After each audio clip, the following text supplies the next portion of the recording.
नवादा संसदीय सीट का चुनाव परिणाम चौंकाने वाला हो सकता है। कारण है यहां महागठबंधन एवं एनडीए अपने दल के बागी उम्मीदवार के कारण टक्कर से बाहर हो सकते हैं। इसका मुख्य कारण है नवादा संसदीय सीट पर दल के बागियों ने दोनों ही गठबंधन की टेंशन बढ़ा दी है। महागठबंधन में राजद ने श्रवण कुशवाहा को उम्मीदवारी दी है। श्रवण कुशवाहा के खिलाफ राजद के बागी प्रदेश महासचिव विनोद यादव मैदान में ताल ठोक रहे हैं। नवादा संसदीय सीट से एनडीए ने सीपी ठाकुर के पुत्र विवेक ठाकुर को उतारा है। भोजपुरी गायक गुंजन सिंह बीजेपी प्रत्याशी की बेचैनी बढ़ा रहे हैं। विवेक ठाकुर एवं गुंजन सिंह दोनों बाइकास्ट भूमिहार हैं, जबकि श्रवण कुशवाहा कोयरी समाज से आते हैं। वहीं विनोद यादव समाज से आते हैं। नवादा संसदीय सीट का चुनाव 19 अप्रैल को होना है। 6 विधानसभा सीटों वाले इस संसदीय सीट पर राजद के 3 विधायक हैं, जबकि कांग्रेस के 1, बीजेपी एवं जेडीयू के भी 1-1 विधायक हैं।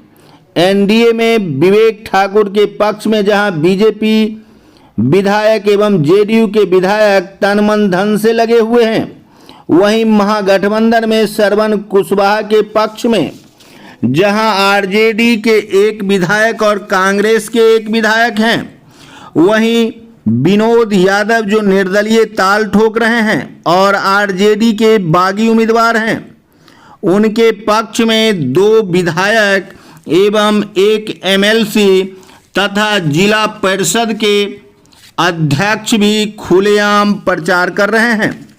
ऐसी स्थिति में विनोद यादव टक्कर देने के लिए मैदाने जंग में चुनाव परिणाम को प्रभावित कर सकते हैं।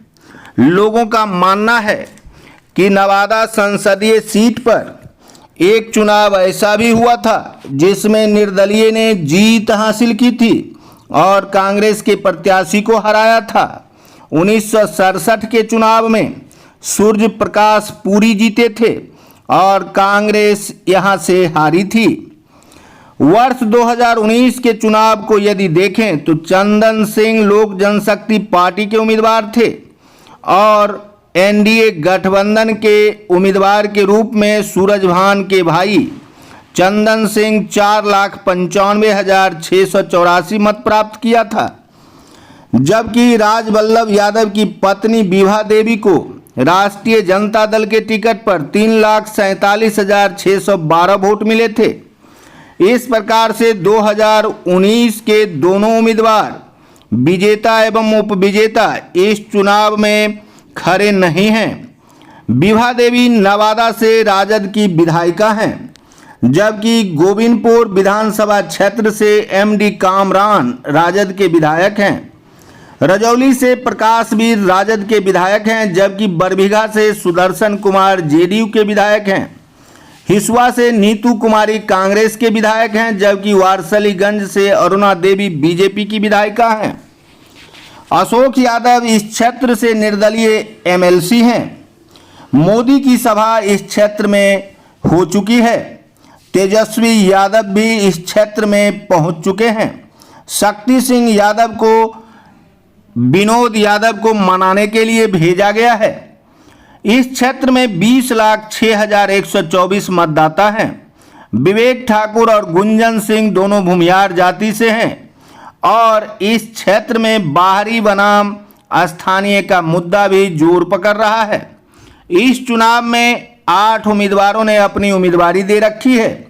17 अप्रैल को चुनाव प्रचार बंद हो रहा है और इस बीच धुआंधार चुनाव प्रचार जारी है। बताया जाता है कि राजद के बागी प्रदेश महासचिव विनोद यादव के पक्ष में रजौली के विधायक प्रकाशवीर, नवादा के विधायक विभा देवी, निर्दलीय एमएलसी अशोक यादव एवं जिला परिषद की अध्यक्षा पुष्पा देवी खुलेआम मंच साझा कर रही है। इस कारण विनोद यादव त्रिकोणात्मक टक्कर में आ गए हैं। वहीं इस टक्कर को चतुर्थ कोणीय बनाने के लिए गुंजन सिंह भी प्रयासरत हैं। बताते चलें कि महागठबंधन का 6 विधानसभाओं में से 4 विधानसभा पर कब्जा है। यदि ये चारों विधानसभा के महागठबंधन के साथी एकजुटता दिखाते तो यहाँ का रिजल्ट कुछ और हो सकता था, लेकिन आपस में भिड़ंत के कारण रिजल्ट चौंकाने वाला होगा। वहीं विवेक ठाकुर भूमियार जाति से आने वाले सीपी ठाकुर के पुत्र हैं और भाजपा ने उन्हें टिकट दिया है। इस चुनाव की सबसे खास बात यह भी है कि सूरजभान के भाई चंदन सिंह निवर्तमान सांसद हैं और उन्होंने चुप्पी साध रखी है। वे क्या करेंगे यह भी निर्भर करता है। नवादा का इलाका यादव एवं भूमियार जाति बहुल इलाका माना जाता है। मुसलमानों की भी आबादी है। ऐसे में राष्ट्रीय जनता दल के उम्मीदवार श्रवण कुशवाहा राष्ट्रीय जनता दल के वोट बैंक को एकत्रित रख पाते हैं या फिर विनोद यादव राष्ट्रीय जनता दल के वोट बैंक पर कब्जा जमा लेते हैं। ऐसी स्थिति में निर्दलीय और राजद के बागी विनोद यादव चौंकाने वाले परिणाम दे तो यह कुछ अजीब अवश्य होगा। कारण है कि नवादा में विवेक ठाकुर को बाहरी बताकर गुंजन सिंह वोट मांग रहे हैं। गुंजन सिंह भोजपुरी के कलाकार हैं और गायक हैं। इस क्षेत्र में काफ़ी कुछ काम इन्होंने किया है और इस काम एवं अपने गीत के माध्यम से इस क्षेत्र के विकास के लिए एक सपना गढ़ने वाले गुंजन सिंह भी इस चुनाव को चतुर्थ कोणीय बनाने के लिए प्रयासरत हैं। बताते चलें कि राजवल्लभ यादव इस क्षेत्र के दिग्गज राजद नेताओं में से एक थे।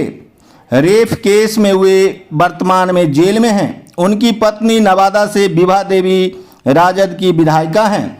इन्हें 72,435 मत पिछले विधानसभा चुनाव में मिला था, जबकि लोकसभा चुनाव में यह रनर रह चुकी है। ऐसी स्थिति में विभा देवी के सपोर्ट से विनोद यादव काफ़ी मजबूत दिखाई दे रहे हैं। वैसे राजद अपने इस बागी को पाटने के लिए शक्ति सिंह यादव को नवादा भेज चुके हैं, जबकि नवादा वासियों का कहना है कि वोट जाति आधारित यदि होगा तो भूमियार वर्ग के लोग बीजेपी के विवेक ठाकुर के लिए वोट करेंगे, जबकि यादव जाति के लोग यदि राजद को वोट करते हैं तो वे श्रवण कुशवाहा के लिए वोट करेंगे। ऐसी स्थिति में विनोद यादव का कुछ रह नहीं जाएगा, जबकि विनोद यादव के पक्ष में 2 विधायक, एक एमएलसी एवं जिला परिषद की अध्यक्षा पूषा देवी के खुलेआम मंच साझा करने से विनोद यादव एवं एनडीए के बीच टक्कर की संभावना बलवती नजर आ रही है। कारण है कि राष्ट्रीय जनता दल के कार्यकर्ताओं का एक गुट विनोद यादव के पक्ष में खुलेआम प्रचार कर रहा है। महागठबंधन में श्रवण कुशवाहा और विनोद यादव के बीच की तल्खी कहीं राजग उम्मीदवार को फायदा न पहुंचा दे, इस बात का अंदेशा क्षेत्र के लोगों को है। ऐसी स्थिति में लोग श्रवण कुशवाहा को इग्नोर कर विनोद यादव को वोट कर दे तो कोई बहुत बड़ी बात नहीं होगी, न ही राजनीति में आश्चर्यजनक बिंदु ही। ऐसी स्थिति में आप कह सकते हैं कि नवादा का चुनाव महागठबंधन बनाम एनडीए नहीं रहेगा और यहाँ निर्दलीय विनोद यादव एवं गुंजन सिंह इस चुनाव को चौंकाने वाले परिणाम में बदल सकते हैं। देखने वाली बात यह है कि नरेंद्र मोदी ने इस नवादा संसदीय सीट में चुनाव प्रचार की है। ऐसी स्थिति में राजग को इसका लाभ मिलता है या नहीं। 19 अप्रैल को चुनाव होना है। चुनाव से पूर्व एक दूसरे के प्रति आरोप प्रत्यारोप का दौर जारी है। ऐसी स्थिति में क्या कुछ परिणाम होगा, हम एक बार फिर आपको बताने के लिए अवश्य उपलब्ध होंगे। देखते रहिए संजीवनी बिहार और पाते रहिए नई नई जानकारियां। हम हैं संजीव कुमार सिंह और आप देख रहे हैं संजीवनी बिहार।